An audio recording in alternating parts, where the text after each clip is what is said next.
Moi, c'est Clément. Ce que j'aime chez les journalistes, c'est quand ils font des enquêtes. Mais j'ai l'impression qu'elles ne sont pas si fréquentes.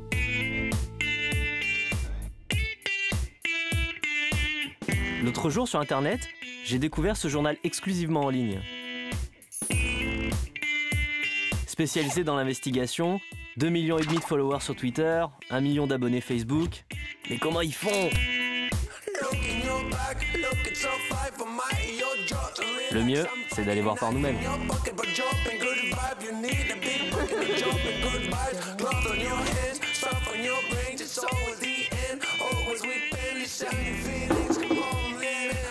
Entrez, bienvenue. Merci. Bonjour.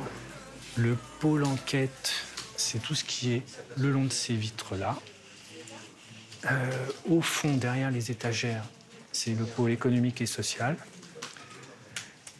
Ici, la direction éditoriale, avec un vrai directeur en train de vraiment travailler. Là, il faut le filmer. Bonjour à tous, bienvenue.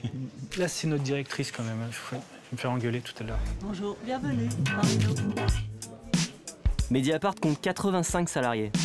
Une plutôt grosse rédaction, avec à leur tête 7 hommes. Edoui Plenel. Je savais pas que vous veniez, moi.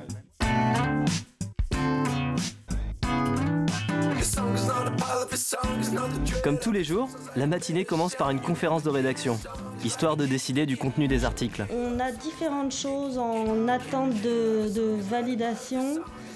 Un entretien sur Trump qu'a fait Mathieu avec Jedediah Britton Birdie. Voilà, ça reste complexe, mais moi je pense que ce serait quand même vraiment bien d'avoir une de ces voix des chômeurs, parce que c'était en plus des mouvements... Est-ce que vous pouvez nous expliquer ce qu'est l'investigation ?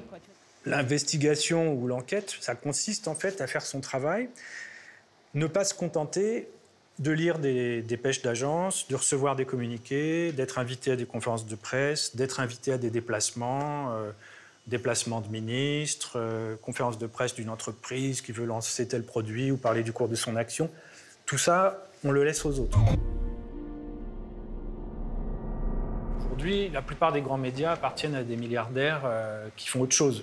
Du coup, les journaux sont peu enclins à faire de l'investigation parce que l'investigation, ça rapporte un peu des ennuis. C'est-à-dire que c'est des ennuis avec le pouvoir politique, c'est des ennuis avec les grands pouvoirs économiques.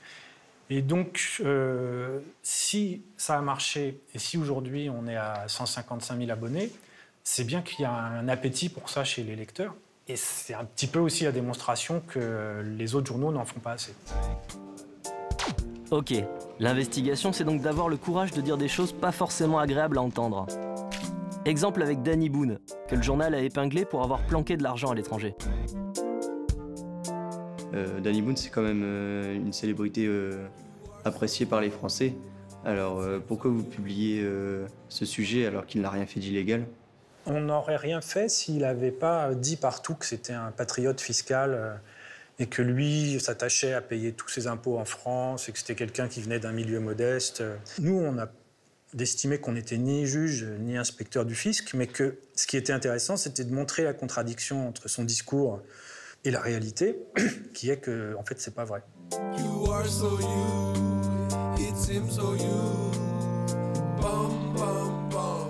Si un sujet est d'intérêt public, or là, ta question montre en fait qu'il y a un intérêt, puisque c'est un acteur extrêmement populaire, c'est notre devoir d'en parler. Si un journal commence à se dire on va pas parler des combines de Macron, ni de Danny Boone, ni du PSG, c'est plus un journal en fait.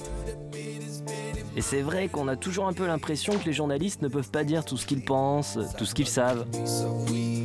Est-ce que vous pensez que la presse est libre en France ?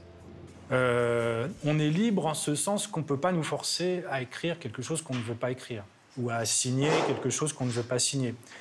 Pour autant, un journaliste qui aujourd'hui travaillerait au Nouvel Obs ou qui travaillerait au Parisien ou qui travaillerait à l'Express ne serait pas forcément libre à 100% d'écrire un article de sa propre initiative sur un sujet de la façon dont il l'entend, sans avoir des ennuis avec sa hiérarchie.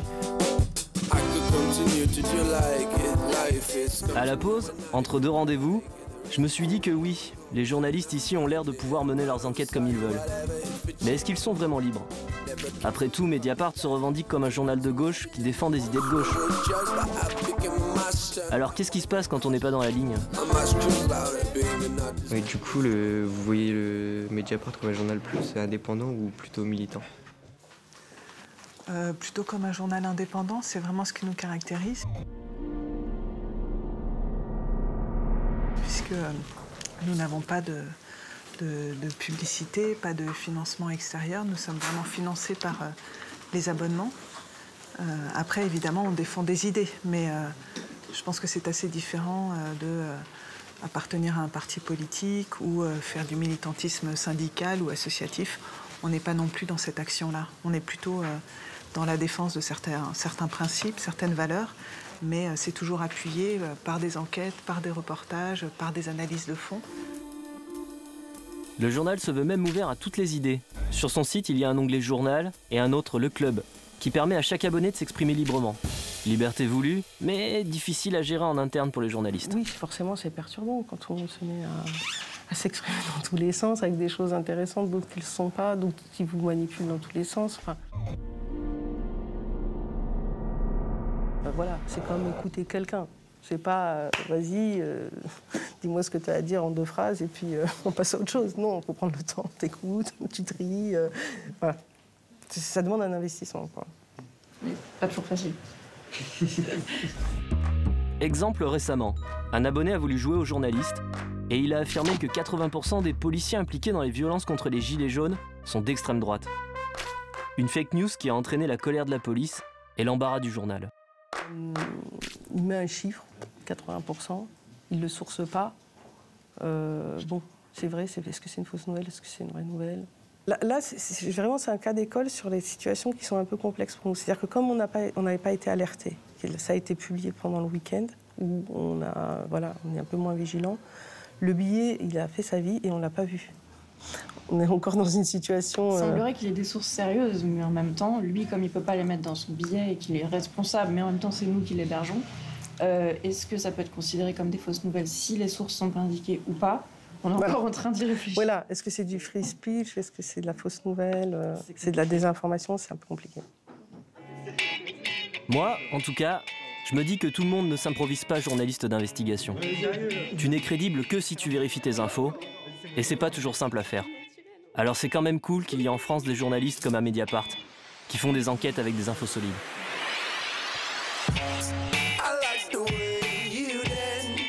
Et je pensais aussi que ce métier aussi, on était souvent contraints de suivre les ordres, ou on n'était pas assez libre en fait. Et je me suis rendu compte que si, les journalistes peuvent parler de ce qu'ils veulent, ils sont quand même assez libres dans leur métier.